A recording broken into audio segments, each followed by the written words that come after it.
ہاں تو دوستو، کیسے ہیں آپ؟ ہم بات کر رہے تھے مسلمانوں کی اس تاریخی غلطی کی جس نے اندلس یعنی اسپین میں فتوحات کے ساتھ ہی مسلمانوں کی زوال کی بنیاد بھی رکھ دی تھی۔ مائی کیوریس فیلوز، جب طارق بن زیاد نے کنگ روڈرک کی فوج کو شکست دی تو روڈرک کی فوج کا ایک سپاہی شمالی اسپین کی طرف فرار ہو گیا۔ اس سپاہی کا نام تھا ڈان پلائیو۔ ڈان پلائیو دلیر سپاہی تھے اور انہوں نے اندلس پر مسلمانوں کے قبضے کو کبھی دل سے تسلیم نہیں کیا تھا۔ جب کنگ روڈرک کی فوج کو شکست ہوئی تو پلائیو میدان جنگ سے فرار ہو کر شمالی اسپین میں اپنے آبائی علاقے استوریاس پہنچ گئے۔ یہ علاقہ پہاڑوں اور تنگ گھاٹیوں سے گھرا ہوا تھا اور یہاں کسی بڑی فوج کا داخل ہونا اور اسے فتح کرنا بہت مشکل تھا۔ پلائیو نے اس علاقے کو مرکز بنا کر اندلس میں مسلمانوں کے اقتدار کے خلاف علم بغاوت بلند کر دیا۔ ان کے ساتھ محض چند 100 ساتھی تھے، بمشکل 500 کے قریب ہوں گے، لیکن استوریاس کا جغرافیہ ان کے حق میں تھا، کیونکہ اس پہاڑی علاقے میں مسلمانوں کے لیے پلائیو کے خلاف کوئی کارروائی کرنا اگر ناممکن نہیں تو مشکل ضرور تھا۔ ڈان پلائیو کو ایک اور ایڈوانٹیج یہ ملا کہ اس وقت موسیٰ بن نصیر اور طارق بن زیاد جیسے مسلمانوں کے قابل جنرلز اندلس چھوڑ چکے تھے۔ ان کی غیر موجودگی میں جن کمانڈرز کو اندلس بھیجا گیا ان میں ان دونوں جیسی صلاحیتیں بہرحال نہیں تھیں۔ یہی وجہ تھی کہ مسلمانوں نے جتنی بار بھی ڈان پلائیو کی بغاوت کو چلنے کے لیے حملہ کیا انہیں شکست ہوئی۔ دلچسپ بات یہ ہے کہ مسلمانوں نے پلائیو کو ایک بار زندہ گرفتار بھی کر لیا تھا، مگر ان سے غلطی یہ ہوئی کہ انہوں نے ڈان پلائیو کو ختم کرنے کے بجائے قید کر لیا۔ انہیں اندازہ ہی نہیں ہو سکا کہ یہ چھوٹی سی غلطی انہیں کتنی مہنگی پڑنے والی ہے۔ ڈان پلائیو جیل میں ٹک کر بیٹھنے والے ہرگز نہیں تھے۔ وہ مسلسل فرار کے منصوبوں پر غور کرنے لگے اور ایک دن فرار ہونے میں کامیاب بھی ہو گئے۔ وہ واپس اپنے علاقے استوریاس پہنچے اور اپنے چھوٹے سے دستے کے ساتھ پھر مسلمانوں پر چھوٹے چھوٹے حملے شروع کر دیے۔ استوریاس کی مقامی عیسائی آبادی انہیں اپنا ہیرو سمجھنے لگی تھی۔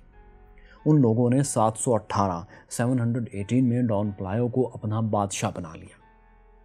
718 سے 720 کے دوران 718 سے 720 کے دوران ان 2 سالوں میں مسلمانوں نے کئی بار ڈان پلائیو پر حملہ کیا، لیکن وہ انہیں ہر بار فیصلہ کن شکست نہ دے سکے، بلکہ راستے سے واپس آ گئے یا آدھی جنگ کر کے واپس آنا پڑا انہیں۔ یہاں آپ کو یہ بھی دوستو بتا دیں کہ مسلمانوں نے کبھی ڈان پلائیو کے خلاف کوئی بڑی فوجی مہم نہیں بھیجی۔ کبھی 500 کبھی 1000-1500 کا دستہ ڈان پلائیو کے مقابلے پر جاتا رہا۔ اس کی وجہ یہ تھی کہ مسلمان اس پہاڑی علاقے کو فوجی لحاظ سے غیر اہم اور مشکل جگہ سمجھ کر نظر انداز کر رہے تھے۔ ان کی نظر میں پلائیو کی بغاوت ان کے لیے کوئی بڑا خطرہ ثابت نہیں ہو سکتی تھی۔ کہاں اتنی بڑی مسلم امپائر اور کہاں چھوٹا سا شمالی خطہ استوریاس۔ چنانچہ پلائیو اطمینان سے پہاڑوں میں بیٹھ کر مسلمانوں کے حملوں کو پسپا کرتے رہے۔ 720 میں 720 میں مسلمانوں کی 1000 سے زیادہ فوج نے پلائیو پر آخری بڑا حملہ کیا تھا۔ ڈان پلائیو اور ان کے ساتھیوں کو شروع کی جھڑپوں میں اس معرکے میں شکست ہو گئی۔ شکست کھانے کے بعد یہ چھوٹی سی فورس، عیسائی فورس، موجودہ اسپین کے گاؤں کوواڈونگا کے قریب ایک گھاٹی میں محصور ہو گئی۔ ڈان پلائیو نے اپنے سپاہیوں کو گھاٹی کے دونوں طرف اونچی چٹانوں پر تعینات کر دیا، جو کہ مسلمانوں پر تیروں کی بارش کر کے ان کا راستہ روکتے رہے۔ تنگ گھاٹی کی وجہ سے مسلمانوں کے لیے پوری قوت سے ایک ہی بار دشمن پر حملہ کرنا ناممکن ہو گیا۔ چنانچہ جب وہ چھوٹی چھوٹی ٹکڑیوں کی شکل میں اس گھاٹی کے اندر داخل ہوتے تو حملہ آور اوپر سے تیروں کی بارش کر کے انہیں پیچھے ہٹنے پر مجبور کر دیتا۔ جب مسلمانوں کی فوج لڑتے لڑتے تھک گئی تو پلائیو نے اپنے ساتھیوں کے ساتھ ایک بھرپور کاؤنٹر اٹیک کر کے مسلمانوں کو پسپا کر دیا۔ جب مسلمانوں کا یہ لشکر پیچھے دھکیلا جا رہا تھا تو اس کی شکست کی خبر ارد گرد کے عیسائی دیہات میں بھی پھیل گئی اور وہاں کی آبادی مسلمان لشکر پر حملہ آور ہونے لگی۔ اس وجہ سے مسلم فوج کو بہت بھاری جانی نقصان اٹھانا پڑا۔ بہرحال مختصر یہ کہ مسلمان استوریاس کو فتح نہ کر سکے۔ کوواڈونگا کی شکست کے بعد مسلمانوں نے پھر دوبارہ کبھی استوریاس کو فتح کرنے کی کوشش ہی نہیں کی۔ وہ اسے غیر اہم اور مشکل علاقہ سمجھ کر بھول گئے۔ یوں پلائیو نے استوریاس کو مسلمانوں کے کنٹرول سے باہر رکھا اور 722 کے آس پاس یہاں ایک آزاد عیسائی اسٹیٹ قائم کر لی۔ مائیکیورس فیلوز کوواڈونگا کی لڑائی اور استوریاس کی سلطنت کا قیام مسلمانوں کی نظر میں بہت غیر اہم سے واقعات تھے۔ انہیں بظاہر اس چھوٹی سی سلطنت سے کوئی خطرہ نہیں تھا، لیکن یہی ان کی سب سے بڑی اسٹریٹجک غلطی تھی۔ استوریاس کی سلطنت نے عیسائیوں کو اندلس میں ایک ایسا فٹ ہولڈ، ایک ایسا چھوٹا سا خطہ دے دیا پاؤں جمانے کے لیے، جسے مرکز بنا کر وہ مسلمانوں کے ساتھ، مسلمانوں کے خلاف جنگ جاری رکھ سکتے تھے اور انہیں اندلس سے آخرکار ایک دن نکال دینے کی پلاننگ کر سکتے تھے۔ آنے والے دور میں پلائیو اندلس میں عیسائیوں کی مسلمانوں کے خلاف جد و جہد کا استعارہ بن گئے۔ ان کی بہادری کے حیرت انگیز قصے مرچ مسالے لگا کر، لیجنڈز بنا کر پیش کی جاتی، جو کہ مشہور بھی ہوئیں۔ آج بھی اسپین میں پلائیو کو ایک ہیرو کا درجہ دیا جاتا ہے۔ کوواڈونگا کا گاؤں، جس کے قریب ڈان پلائیو نے مسلمانوں کو آخری شکست دی تھی، اسے ایک قومی یادگار کی حیثیت دے دی گئی ہے۔ یہاں پلائیو کا ایک کانسی کا مجسمہ بھی نصب ہے، جس نے اپنا بایاں ہاتھ بلند کر رکھا ہے اور اس کے کندھے کے پیچھے سلیب بھی دکھائی دے رہی ہے۔ پلائیو کے بارے میں ایک لیجنڈ یہ بھی ہے کہ غار میں رکھے حضرت مریم کے ایک مجسمے نے پلائیو اور ان کے ساتھیوں کی مدد کی تھی۔ غالباً اس غار میں پلائیو نے لیجنڈ کے مطابق حضرت مریم کی زیارت بھی کی تھی اور حضرت مریم نے پلائیو کو فتح کی بشارت بھی دی تھی۔ اسی وجہ سے اسپین میں حضرت مریم کو احترام سے آور لیڈی آف کوواڈونگا کے نام سے بھی پکارا جاتا ہے، یعنی کوواڈونگا کی فتح کی یاد میں انہیں ایسا کہا جاتا ہے۔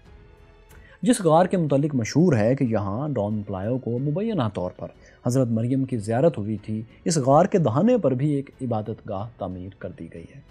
تو دوستو، یہ بھی ایک لیجنڈ ہے، غالباً اس کا بھی حقیقت سے کوئی تعلق نہیں۔ تو مسلمانوں کی اسٹریٹجک اس غلطی یعنی استوریاس کو فتح کرنے میں عدم دلچسپی اور اسے غیر اہم علاقہ سمجھ کر نظر انداز کرنے کی پالیسی نے عیسائیوں کو اندلس میں دوبارہ قدم جمانے کا بھرپور موقع دیا۔ لیکن اس وقت مسلمان اتنے طاقتور تھے کہ یہ چھوٹی سی شمالی سلطنت، استوریاس کی سلطنت، ان کا کچھ نہیں بگاڑ سکتی تھی۔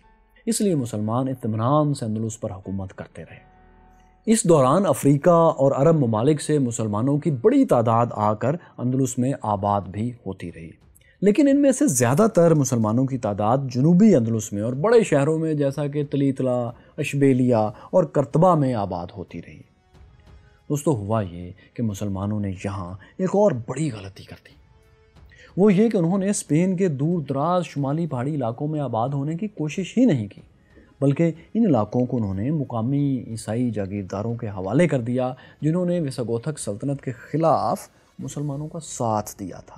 آپ سمجھ لیں کہ انعام کے طور پر یہ انہیں دے دی، کیونکہ انہوں نے مسلمانوں کا ساتھ دیا تھا۔ یعنی استوریاس کی چھوٹی سی عیسائی سلطنت کے ارد گرد اب کئی علاقے بھی عیسائیوں کے ہی کنٹرول میں رہے۔ عیسائیوں کی اوور ویلمنگ میجورٹی والے علاقے وہاں موجود تھے، ایک پوٹینشیل خطرہ موجود تھا۔ بظاہر یہ لوگ اموی خلیفہ کے وفادار تھے، لیکن ظاہر ہے حکومت کمزور ہونے کی صورت میں ان کی وفاداری کی کوئی ضمانت نہیں تھی، جیسا کہ اس دور میں غیر اعلانیہ دستور بھی تھا کہ کمزور ہوتے بادشاہ کے ساتھ کوئی نہیں ہوتا۔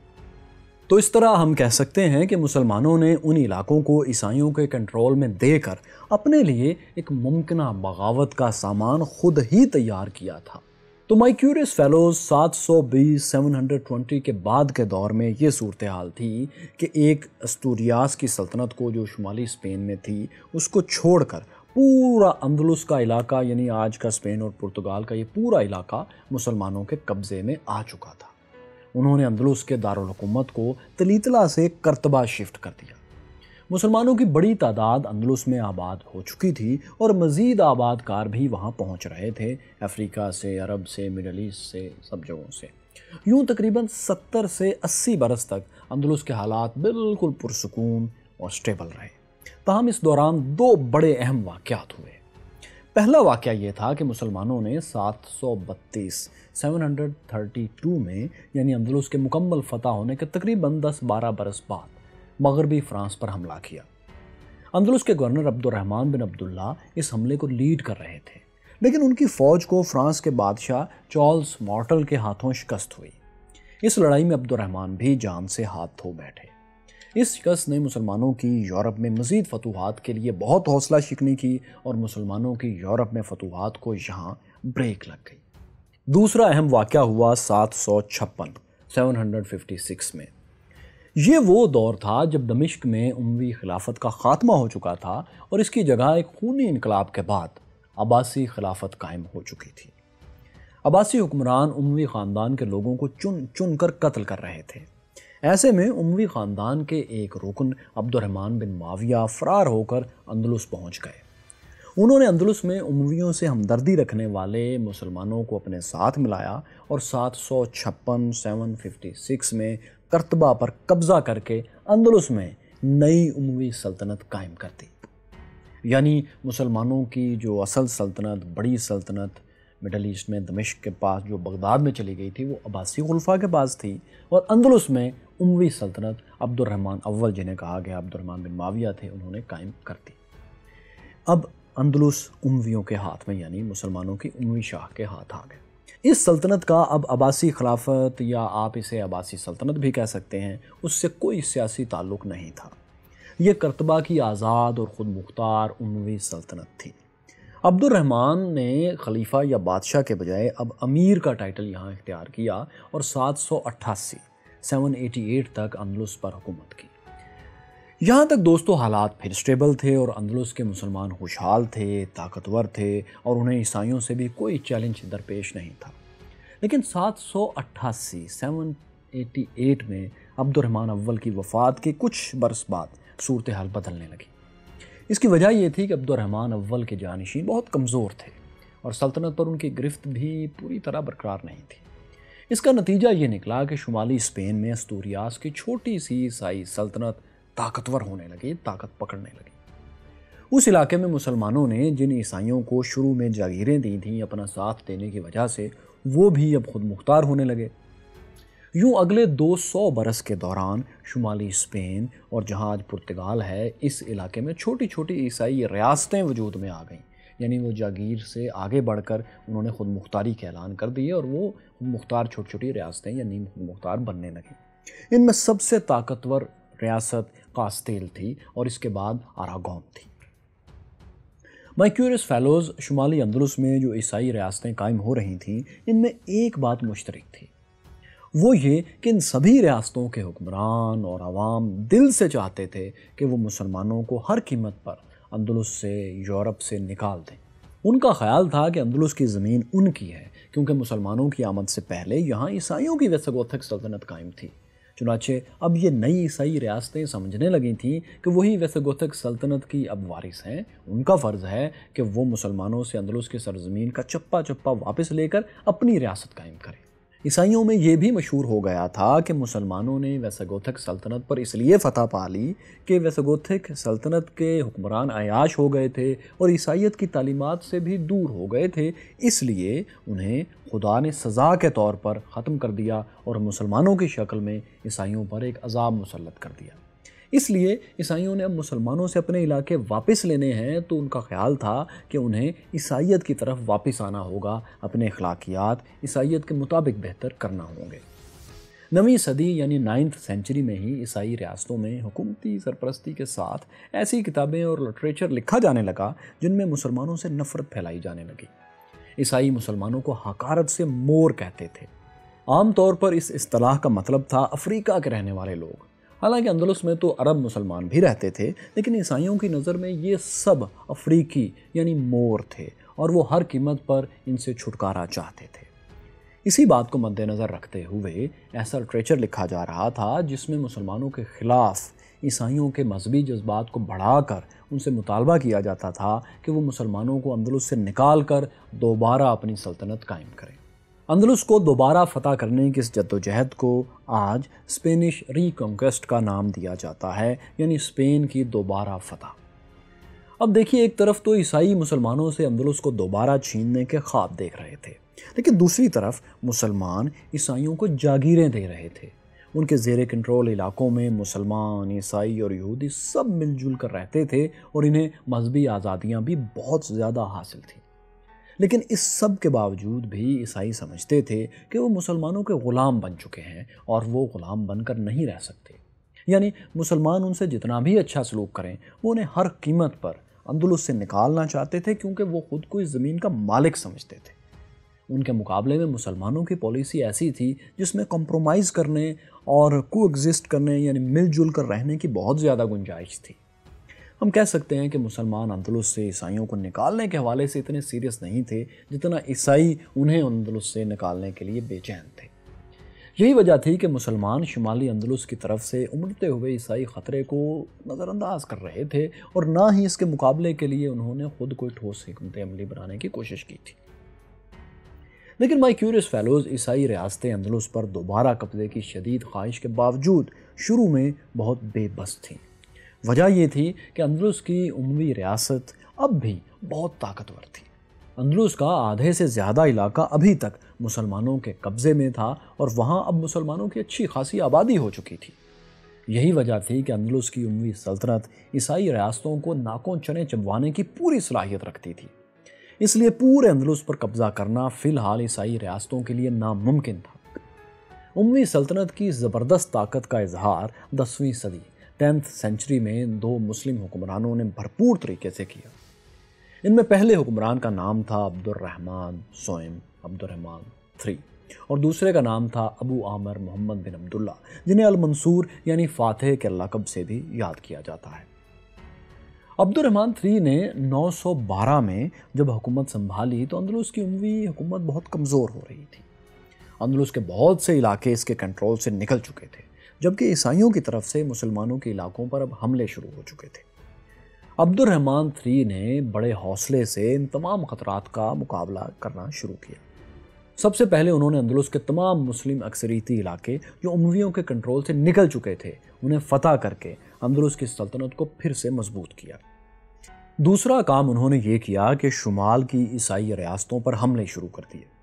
اس زمانے میں عیسائیوں کی ایک طاقتور سلطنت لیون تھی۔ اس ریاست نے استوریاس اور پرتگال کے کئی علاقے جو مسلم کنٹرول سے نکل چکے تھے وہ بھی اپنی سلطنت میں شامل کر لیے تھے۔ اس سلطنت کے حکمران اورڈونو II نے 913 میں مسلم علاقوں پر بھی چڑھائی کر دی۔ صلیبی لشکر نے ایفورا یا عربی میں جسے یابرا کہا جاتا ہے اس علاقے پر قبضہ کر کے وہاں کی مسلم آبادی کا قتل عام کیا۔ اس خوفناک حملے نے اندلس کے اموی کنٹرول والے علاقوں میں کھلبلی مچا دی۔ مسلمان مطالبہ کرنے لگے کہ صلیبیوں سے اس حملے کا انتقام لیا جائے۔ چنانچہ عبد الرحمن III نے اس حملے کے جواب میں عیسائی علاقوں پر چڑھائی کر دی اور ان کے کئی علاقے فتح کر لیے۔ اس کے بعد 920 میں عبد الرحمن III نے لیون اور نیورا، جسے عربی میں مملکت النبرہ بھی کہا جاتا ہے، اس کی مشترکہ فوج کو زبردست شکست دی۔ اس واقعے کے 4 برس بعد عبد الرحمن کی فوج نیورا میں داخل ہوئی اور اس کے دارالحکومت پیمپلونا کو تباہ و برباد کر دیا۔ لیکن عبد الرحمن III نے یہاں بھی وہی اسٹریٹجک غلطی دہرائی جو مسلمانوں نے استوریاس میں کی تھی، یعنی عیسائی ریاستوں کا مکمل خاتمہ کرنے کے بجائے انہیں ان کے حال پر چھوڑ کر واپس چلے گئے۔ حالانکہ وہ چاہتے تو ان علاقوں میں اپنے قلعے تعمیر کر سکتے تھے، مسلمانوں کو یہاں بسا سکتے تھے اور زیادہ سے زیادہ عیسائی علاقوں کو اپنی سلطنت میں باقاعدہ شامل کر سکتے تھے، لیکن انہیں ان علاقوں کو کنٹرول کرنے میں لگتا ہے کوئی دلچسپی نہیں تھی۔ وہ بھی ان علاقوں کو بہت غیر اہم سمجھ کر نظر انداز کر رہے تھے۔ اس اسٹریٹجک غلطی کا نتیجہ یہ نکلا کہ پیمپلونا کی تباہی کے 7 برس بعد ہی لیون کے ایک اور حکمران رامرو II نے مسلمانوں کے خلاف نیا محاذ کھول دیا۔ 939 میں انہوں نے عبد الرحمن III کو جنگ میں شکست بھی دے دی۔ عبد الرحمن III بڑی مشکل سے اپنی جان بچا کر اپنی فوج کے ساتھ پسپا ہونے پر مجبور ہو گئے۔ اس واقعے کے 11 برس بعد تک اندلس کی اموی سلطنت اور عیسائی ریاستوں کے درمیان چھوٹی بڑی جھڑپیں چلتی رہیں۔ عبد الرحمن III کو وقتی طور پر شکست تو ہوئی تھی، مگر وہ خاموشی سے جنگی تیاریاں جاری رکھے ہوئے تھے۔ اس کے ساتھ ساتھ عیسائی ریاستوں کے حالات پر بھی ان کی گہری نظر تھی۔ انہیں جلد ہی صلیبیوں سے حساب برابر کرنے کا ایک موقع مل گیا۔ وہ اس طرح کہ 950 میں رامرو II کی موت ہوئی تو عیسائی ریاستوں میں خانہ جنگی شروع ہو گئی۔ عبد الرحمن III کو اسی موقع کا انتظار تھا۔ انہوں نے پھر عیسائی ریاستوں پر چڑھائی کر دی اور انہیں شکستوں پر شکستیں دیں۔ 8 برس کی جدوجہد کے بعد وہ عیسائی ریاستوں کو ایک بار پھر جھکانے میں کامیاب ہو گئے۔ ان فتوحات سے اندلس کے جغرافیے میں تو کوئی خاص تبدیلی نہیں آئی، لیکن اتنا ضرور ہو گیا کہ مسلم ریاست کی سرحدیں محفوظ ہو گئیں اور بہت سا مال غنیمت بھی ان کے ہاتھ لگا۔ مسلمانوں کی ان کامیابیوں کے بعد 958 958 میں عیسائی ریاستوں لیون اور نیورا کے بادشاہ خود کرتبہ پہنچے اور عبد الرحمن III کے دربار میں آ کر پرانی غلطیوں کی معافی تلافی کی۔ اندلس کی مسلم سلطنت کو متحد کرنے اور عیسائیوں کے حملے روکنے کے علاوہ عبد الرحمن III نے ایک اور اہم قدم بھی اٹھایا۔ انہوں نے اپنی سلطنت کو خلافت میں تبدیل کر دیا۔ اس سے پہلے اندلس کے تمام اموی حکمران امیر کہلاتے تھے، مگر عبد الرحمن III نے 929 میں خلیفہ کا ٹائٹل اختیار کیا۔ حالانکہ اس وقت بغداد کی عباسی خلافت ابھی موجود تھی، لیکن اس کا پہلے جیسا دبدبا اب نہیں رہا تھا۔ بغداد کی عباسی خلافت کے مقابلے پر 909 میں افریقہ میں فاطمی خلافت بھی قائم ہو چکی تھی۔ فاطمی خلافت کی ابتدا آج کے شمالی افریقی ملک تیونس جہاں ہے وہاں سے ہوئی تھی۔ فاطمیوں کا تعلق دوستو اہل تشیع کی ایک شاخ اسماعیلی فرقے سے ہے۔ وہ یقین رکھتے تھے کہ خلافت صرف حضرت علی اور حضرت فاطمہ کی اولاد کا حق ہے۔ اسی مناسبت سے وہ خود کو فاطمی کہتے تھے۔ تیونس فتح کرنے کے بعد فاطمیوں نے مصر سمیت شمالی افریقہ کے کئی اور علاقوں پر بھی قبضہ کر لیا تھا۔ یوں فاطمیوں نے ایک متوازی خلافت قائم کر کے اس ٹائٹل پر عباسیوں کا تنہا دعویٰ کمزور کر دیا تھا۔ اندلس میں عبد الرحمن III اور یہاں کے مسلمان مصر اور بغداد کی خلافتوں کے ان سب حالات سے بے خبر نہیں تھے۔ یہی وجہ تھی کہ عبد الرحمن III نے بھی خلیفہ کا ٹائٹل اختیار کر لیا، کیونکہ خلافت اب پہلے ہی عباسیوں اور فاطمیوں میں تقسیم ہو چکی تھی۔ اس پر اب کسی ایک خاندان کی اجارہ داری نہیں رہی تھی۔ اب خلیفہ عبد الرحمن III کا دور بلا شبہ اندلس میں مسلمانوں کا عہد زریں سنہری دور یا گولڈن ایج تھا۔ اس دور میں کرتبہ کا شمار دنیا کے ترقی یافتہ ترین شہروں میں ہونے لگا تھا۔ کہتے ہیں جن دنوں لندن صرف تنگ گلیوں اور کیچڑ سے بھری سڑکوں والا ایک شہر تھا، اس کی گلیوں میں رات کو اندھیرا چھایا رہتا تھا، فقیر ٹھوکریں کھاتے تھے، تب کرتبہ میں پختہ سڑکیں بنی ہوئی تھیں اور اس کی گلیوں میں اسٹریٹ لائٹس روشن ہوتی تھیں۔ گلیوں میں تیل سے جلنے والی روشنیاں، لیمپس لگائے جاتے تھے اور یہ کام ایک باقاعدہ محکمے کے ذمہ تھا۔ اس کے علاوہ کرتبہ میں 70 کے لگ بھگ لائبریریاں بھی تھیں جن میں دنیا جہان کے علوم پر کتابیں موجود تھیں۔ یہ اندلس میں سائنسی ترقی کے عروج کا زمانہ تھا۔ یورپ سمیت دنیا بھر سے نوجوان علم حاصل کرنے کے لیے کرتبہ اور دوسرے اندلسی مسلم شہروں میں آیا کرتے تھے۔ اندلس کی لائبریریوں سے یہ کتابیں پورے یورپ میں نقل ہو کر پھیلا کرتی تھیں۔ اسی پر علامہ اقبال نے یہ مشہور زمانہ شعر بھی کہا تھا کہ مگر وہ علم کے موتی کتابیں اپنے آبا کی، جو دیکھیں ان کو یورپ میں تو دل ہوتا ہے سی پارا۔ دوستو عبد الرحمن III کا دور 961 میں اختتام پذیر ہوا، 961 میں۔ جب 49 برس حکومت کرنے کے بعد ان کا انتقال ہوا تو وہ اپنے بیٹے الحکم کو اپنا جانشین مقرر کر چکے تھے۔ الحکم کی تربیت بھی انہوں نے اپنی نگرانی میں کی تھی۔ یہی وجہ تھی کہ الحکم بھی عبد الرحمن III کی طرح ایک قابل حکمران ثابت ہوئے۔ انہوں نے الحکم II یا الحکم ثانی کے نام سے 15 برس تک پرسکون طریقے سے اندلس پر، جو کہ اب خلافت بن چکی تھی، حکومت کی۔ اس دوران عیسائیوں نے مسلم علاقوں پر کوئی بڑا حملہ نہیں کیا۔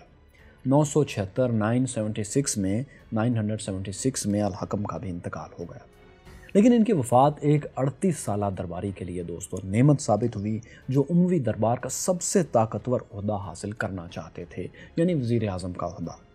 اس ایمبیشیس درباری کا نام تھا ابو عامر محمد بن عبداللہ ابی عامر۔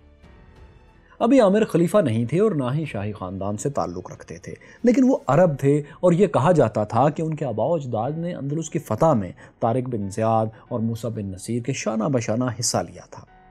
ابی عامر نے نوجوانی میں ہی یہ طے کر لیا تھا کہ وہ ایک دن اندلس کی سب سے طاقتور شخصیت بنیں گے۔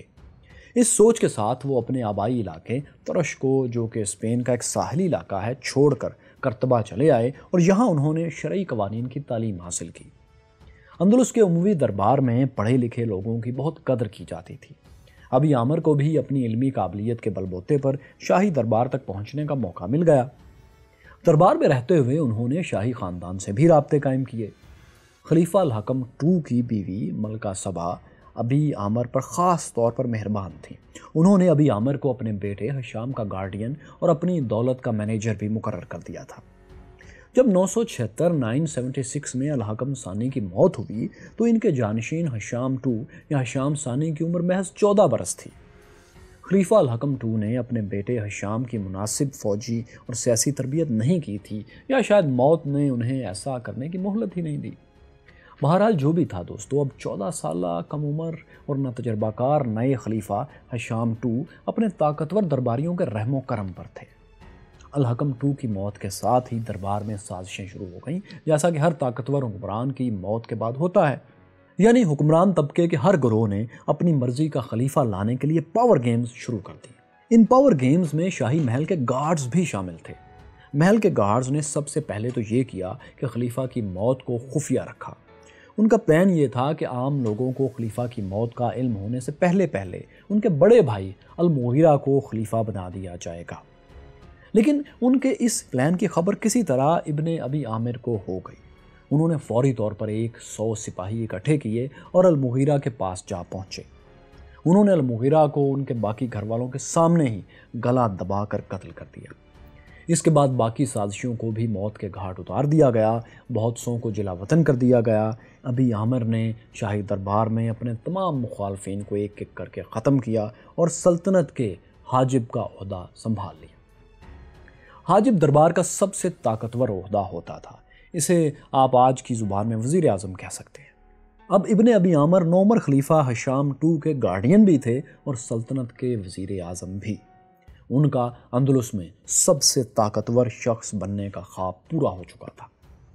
وزیر اعظم بننے کے بعد ابی عامر نے خلیفہ ہشام کو بالکل ہی سائیڈ لائن کر دیا اور حکومتی معاملات پورے کے پورے اپنے قبضے میں رکھے۔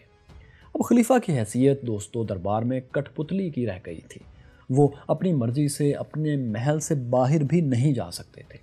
محل کے اندر بھی ابن ابی عامر کے جاسوس 24 گھنٹے اس نوعمر خلیفہ کی نگرانی کرتے تھے۔ یوں مسلم اندلس میں ابن ابی عامر ہی آل ان آل تھے، بلکہ سلطنت کے ڈیفیکٹو حکمران بھی وہی تھے۔ ابن ابی عامر نے المنصور یعنی فاتح کا ٹائٹل اختیار کیا۔ وہ ان مسلم لیڈرز میں شامل تھے جنہیں عیسائی ریاستوں کی طرف سے مسلمانوں کو لاحق خطرات کا پورا ادراک بہرحال تھا۔ اس لیے انہوں نے وزیر اعظم بن کر اپنی فوج کی تعداد میں اضافہ کیا اور اس میں مختلف قبیلوں اور قوموں کے لوگوں کو شامل کیا۔ انہوں نے افریقہ سے بربر جنگجوؤں کو اندلس بلوا کر بھاری تنخواہوں پر ملازم رکھا۔ اس طرح انہوں نے اموی سلطنت کی فوجی طاقت میں بے پناہ اضافہ کیا اور اس طاقت کا مظاہرہ ابن ابی عامر نے بھرپور طریقے سے کیا بھی۔ ابن عامر کی اسٹریٹجی یہ تھی کہ دشمن کے وار کرنے سے پہلے ہی اس پر حملہ کر دو اور اسے مسلسل دباؤ میں رکھو۔ چنانچہ انہوں نے اپنی فوج کو تیار کیا اور عیسائی ریاستوں پر حملے شروع کر دیے۔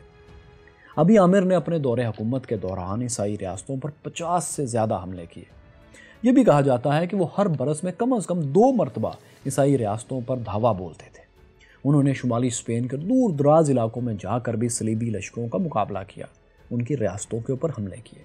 ابن ابی عامر نے شمالی اسپین میں فرانس کے سرحد کے قریب بارسلونا کو بھی تباہ و برباد کیا اور دوسری طرف اسپین کے کونے میں پرتگال کے عین اوپر سنتیاگو ڈی کمپوسٹیلا کے علاقے پر بھی حملہ کیا۔ ابن ابی عامر کو زیادہ تر فوجی مہمات میں زبردست کامیابیاں ملیں اور اس سے ان کے ہاتھ بے شمار دولت بھی آئی۔ دلچسپ بات یہ ہے کہ پاور میں آنے سے پہلے ابی عامر کا کوئی فوجی بیک گراؤنڈ نہیں تھا۔ انہوں نے اپنا سارا جنگی تجربہ اپنی فوجی مہمات کے دوران ہی حاصل کیا۔ ابی عامر کے دور حکومت میں اموی سلطنت اور اندلس میں مسلمانوں کی طاقت اپنے عروج پر پہنچ چکی تھی۔ کسی عیسائی ریاست میں اندلس کی اموی سلطنت سے مقابلے کی طاقت نہیں بچی تھی۔ یوں عیسائی ریاستیں بالکل ڈیفینسو موڈ میں جا چکی تھیں اور ان کا اندلس کو دوبارہ فتح کرنے کا خواب دور دور تک پورا ہوتا نظر نہیں آ رہا تھا۔ لیکن مائی کیوریس فیلوز، جانے کیوں ابی عامر نے بھی وہی غلطی دہرائی جو ان سے پہلے مسلمانوں نے استوریاس میں کی تھی اور جو عبد الرحمن III نے بھی کی تھی۔ یعنی ابن ابی عامر نے بھی عیسائی ریاستوں پر قبضہ کر کے انہیں مسلم سلطنت کا حصہ بنانے کی کوئی سنجیدہ کوشش نہیں کی۔ اس کا نتیجہ یہ نکلا کہ عیسائی ریاستیں برقرار رہیں اور اس بات کا انتظار کرتی رہیں کہ کب مسلمانوں کی اندلس میں عموی سلطنت کمزور ہو اور کب وہ اپنا پرانا ہسپانیہ دوبارہ حاصل کریں۔ اس کے لیے انہیں زیادہ انتظار نہیں کرنا پڑا۔ 1002 1002 میں ابن امی عامر کا انتقال ہو گیا اور ان کے بعد پھر کبھی اندلس میں کوئی ایسا مقامی مسلمان حکمران نہیں آیا جسے عیسائی ریاستیں اپنے لیے خطرہ سمجھیں۔ ان کی موت کے بعد اندلس کے مسلمان اپنے دفاع کے لیے افریقہ کی مسلم سلطنتوں کے محتاج ہو کر رہ گئے۔ عبد الرحمن III اور ابن ابی عامر اندلسی مسلمانوں کے وہ طاقتور لیڈرز تھے جنہوں نے مسلمانوں کے زوال کو بھی عروج سے بدل دیا تھا، لیکن ان دونوں کے بعد اندلس میں مسلمانوں کے زوال کو روکنا ناممکن ہو گیا۔ خاص طور پر ابی عامر کی وفات اموی سلطنت اور اندلس کی تاریخ میں ایک فیصلہ کن ٹرننگ پوائنٹ ثابت ہوئی۔ اس واقعے کے محض 29 برس بعد 1031 میں اندلس کی اموی سلطنت سازشوں اور آپسی لڑائیوں کا شکار ہو کر ختم ہو گئی اور اس کی جگہ 20 کے قریب 20 چھوٹی بڑی ریاستیں وجود میں آ گئیں جنہیں طائفہ سٹیٹس کہا جاتا تھا۔ یہ ریاستیں بہت کمزور تھیں اور عیسائیوں سے اپنا دفاع بھی نہیں کر سکتی تھیں، بلکہ یہ ہر وقت آپس میں ہی لڑتی رہتی تھیں۔ اس کے ساتھ ہی اندلس میں مسلمانوں کے برے دن بھی شروع ہو چکے تھے۔ یوں لگتا تھا کہ اندلس پر مسلمانوں کا کنٹرول بس اب گیا کہ تب، لیکن پھر مسلمانوں کو ایک ایسی مدد ملی جس نے ان کی حکومت کی مدت مزید 4 صدیوں تک بڑھا دی۔ اب یہ مدد کیا تھی؟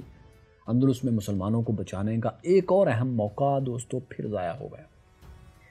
اس سب پر ہم اگلے ویلاگ میں بات کریں گے، اور اسپین میں مسلمانوں کی حکومت کیوں ختم ہوئی تھی اس پر بہت سی کہانیاں ہیں، لیکن اس کا تفصیلی جواب ہم ان ویلاگز میں دے رہے ہیں۔ اگر آپ نے یہ سلسلہ شروع سے نہیں دیکھا تو یہاں ٹچ کر لیجئے اور اسے دیکھیے۔